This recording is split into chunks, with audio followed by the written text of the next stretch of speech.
दोस्तों प्रज्ञान रोवर से जुड़ी सारी अपडेट्स इस वीडियो के अंदर। रोवर प्रज्ञान ने रचा इतिहास और हर हिंदुस्तानी इस वीडियो को जरूर देखे और शेयर करना मत भूलना। दोस्तों प्रज्ञान रोवर 2 घंटे 26 मिनट के बाद निकल गया था विक्रम लैंडर से, उसके लैंड होने के बाद। और जब से निकला वो जितने भी सेंटीमीटर आगे बढ़ा है, उसकी गति जो है वो 1 सेकंड प्रति 1 सेंटीमीटर, यानी कि 1 सेंटीमीटर ही मूव करेगा 1 सेकंड के अंदर में दोस्तों।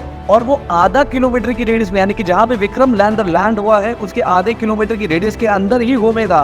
दोस्तों चंद्रमा की सबसे हॉटेस्ट प्रॉपर्टी, सबसे कीमती प्रॉपर्टी, सबसे वैल्यूएबल प्रॉपर्टी, वो प्रॉपर्टी जहां पे आज तक पूरी दुनिया में कोई भी नहीं पहुंचा था, और हिंदुस्तान के, भारत देश के इसरो का विक्रम लैंडर वहां पे पहली बार लैंड हुआ है, और इसने अपने आप में ही एक इतिहास रच दिया। लेकिन दोस्तों वहां पे लैंड होना एक इतिहास था, वहां प्रज्ञान रोवर से दूसरा इतिहास है। लेकिन दोस्तों इतने हिस्टोरिकल इवेंट कर दिए हैं इसरो ने इस इवेंट पे, चंद्रयान 3 के लॉन्च और लैंडिंग के बाद कि दोस्तों जिसका कोई जवाब नहीं है।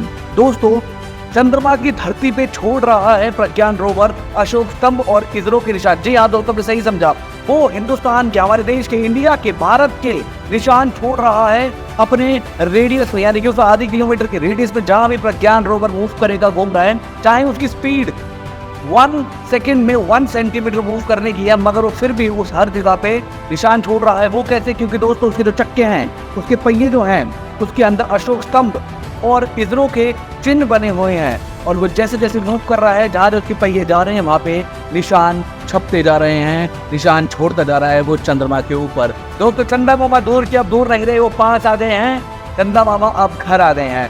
दोस्तों वहाँ भारत की छाप लगाई जा रही है लगातार, और जहाँ आज तक कोई पहुंचा नहीं था वहाँ पे हमारी छाप छूट जाएगी, और वो millions and millions of years तक, millions and billions of years तक वहीं रहने वाली है छाप, क्योंकि दोस्तों वहाँ पे एटमॉस्फेयर नहीं है, हवाएं नहीं उड़ती हैं। तो दोस्तों वो निशान, वो छाप ऐसी ही रहेगी। अब दुनिया का कोई भी कितनी बार चला जाए, फिर चला जाए, उसकी अगली बार चला जाए, लेकिन सबसे पहले हम गए तो हमने अपनी छाप छोड़ दिया, और ये उसका सबूत है कि सबसे पहले भारत देश यहाँ लैंड हुआ था, और उसके चिन्ह वहाँ के लिए हमेशा हमेशा की परमानेंट हो गए हैं। एक के बाद एक एक्सपेरिमेंट करता जा रहा है प्रज्ञान रोवर। एक मिनी, आप ये समझिए कि एक मिनी लेबोरेटरी है वो, ठीक है, जो कि रेयरेस्ट एलिमेंट्स को खोज रहा है वहाँ की मिट्टी के अंदर। देखिए दोस्तों जहाँ भी मूव कर रहा है उसके अंदर एक ड्रिल मशीन लगी, जिससे वो खुदाई कर रहा है, कुछ सेंटीमीटर डीप वो जाता है खुदाई करके, और उसके अंदर से मिट्टी के सैंपल निकालता है, उनको फिर एक्सपेरिमेंट करता है और उनकी जांच करता है, रिसर्च करता है। वो खुद ब खुद में एक मिनी लेबोरेटरी है जो कि जांच कर रहा है वहाँ के एलिमेंट्स को और वहाँ की मिट्टी को, कि उसके अंदर कितने वैल्यूएबल एलिमेंट्स हैं। जरूरी नहीं दोस्तों कि उसी आधे घंटे के अंदर आधे किलोमीटर की रेडियस में ही वो सारा खजाना मिल जाए, वो सारी वैल्यूएबल एलिमेंट मिल जाए।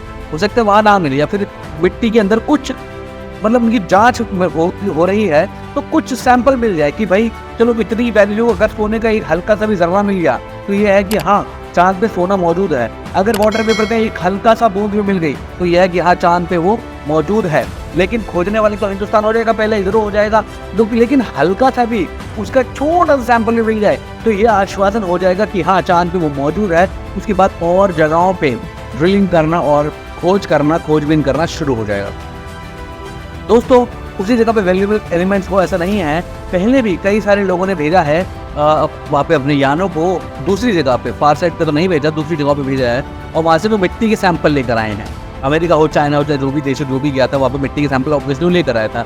लेकिन दोस्तों वो भेजना फिर वहाँ से वापस लेके आना, ये कोई कॉस्ट इफेक्टिव नहीं है और कोई स्मार्ट डिसीजन नहीं है, क्योंकि इन्होंने सोचा मिट्टी वापस लाके करना क्या है, क्योंकि वो मिट्टी तो और भी पड़ी हुई है। मिट्टी कितनी ले रहा है, 1 किलो 2 किलो मिट्टी अगर ले भी आए कोई, तो उसमें हजारों करोड़ का सोना तो होगा नहीं, या कोई वैल्यूएबल एलिमेंट, कोई ऐसा जो कि न्यूक्लियर रिएक्टर वाला एलिमेंट तो होगा नहीं, तो फिर फायदा क्या है उस मिट्टी को लाना। इसलिए इसरो ने वहाँ दिमाग लगाया कि मैं ऐसा प्रज्ञान रोवर बनाऊंगा कि जो खुद ब खुद में एक मिनी लैब होगा, वो वहाँ पे जाएगा, खुद ही सैंपल इकट्ठा करेगा, खुद ही एक्सपेरिमेंट करेगा, खुद रिसर्च करेगा, और खुद ही वो निशान निकाल के खुद ही बता देगा और इसरो तक जानकारी पहुँचा देगा कि वहाँ पे कुछ मौजूद है या नहीं मौजूद है।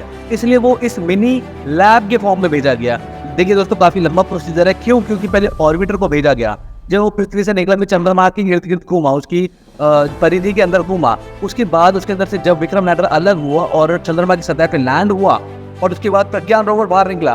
कितने स्टेप्स है, एक स्टेप्स है।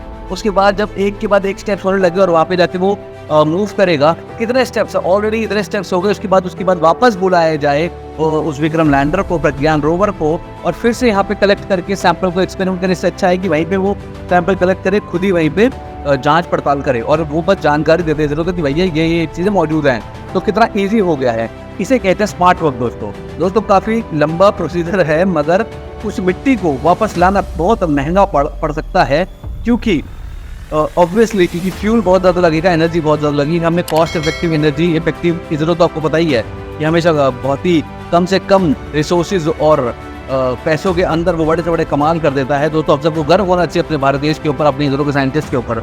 दोस्तों अगर ये एलिमेंट्स मिल गए तो बहुत बढ़िया है, नहीं मिले तो कोई बात नहीं, ये होगा कि उस जगह पे मौजूद नहीं है, थोड़ी दूरी पे हो सकता है मौजूद हो। लेकिन आप ये देखिए कि अगर वो नहीं भी मिला तो ये मालूम पड़ जाएगा कि चंद्रमा की ग्रेविटी कम है, वहाँ पे एनवायरमेंट नहीं है। अगर कल को वो एक इंटरप्लेनेटरी एक स्टेशन बना दे चंद्रमा के ऊपर कि सपोज मार्स के ऊपर जाने या फिर सैटर्न के ऊपर जाने या फिर गैलेक्सी में दूर कहीं सैटेलाइट भेजनी है, तो पहले मून के ऊपर जाके वहाँ से सैटेलाइट भेज सकते हैं या लॉन्च कर सकते हैं। इसकी वजह से क्या होगा कि वहाँ से लॉन्च करना रॉकेट को बहुत आसान हो जाएगा, क्योंकि चंद्रमा की ग्रेविटी बहुत कम। दोस्तों अगर आपने इस वीडियो से कुछ भी सीखा हो और अगर आप सच्चे हिंदुस्तानी है, आपको गर्व है चंद्रयान 3 के ऊपर और प्रज्ञान रोवर के ऊपर, चंद्रमा की सतह के ऊपर निशान पड़ेंगे उसके ऊपर, तो दोस्तों इस वीडियो को ज़्यादा से ज़्यादा शेयर कीजिए और कमेंट बॉक्स में जय हिंद जरूर लिख